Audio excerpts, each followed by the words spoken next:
বাংলার কোটি কোটি মানুষ ছোট ছোট ব্যবসা করে তাদের দিন গুজরান করে।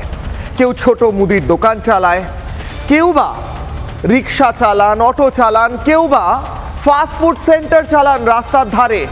কারুর এগরোলের দোকান থাকে, কারুর চাউমিনের দোকান থাকে। আমাদের সম্মান রয়েছে সেই প্রতিটি ব্যক্তির প্রতি যারা সম্মানের সহিত, সততার সহিত এই ব্যবসা করে এবং সততার সহিত টাকা রোজগার করে খায়। কিন্তু সুজিত বসুকে আমাদের প্রশ্ন, আপনি কোন মন্ত্রে, কোন বলে, কোন ছলে একটা এগরোলের দোকান থেকে কয়েকশো, কয়েক হাজার কোটি টাকার সম্পত্তি, আমি জানি না ঠিক কত, করে ফেললেন স্যার? আপনি কোন ছলে এই কাজ করলেন? যে ছলে করেছেন সেই ছল আজকে আপনাকে যেভাবে ফাঁসিয়েছে মিস্টার সুজিত বসু, আগামীকাল আপনার সতীর্থরাও ভয়ে কাঁপছে। আপনার যে সতীর্থরা কেউ দুর্নীতি করেছে, কেউ মানুষের ক্ষতি করেছে, কেউ টাকা চুরি করেছে, তাদের প্রত্যেককে এইভাবেই এক এক করে শাস্তি দেওয়া হবে।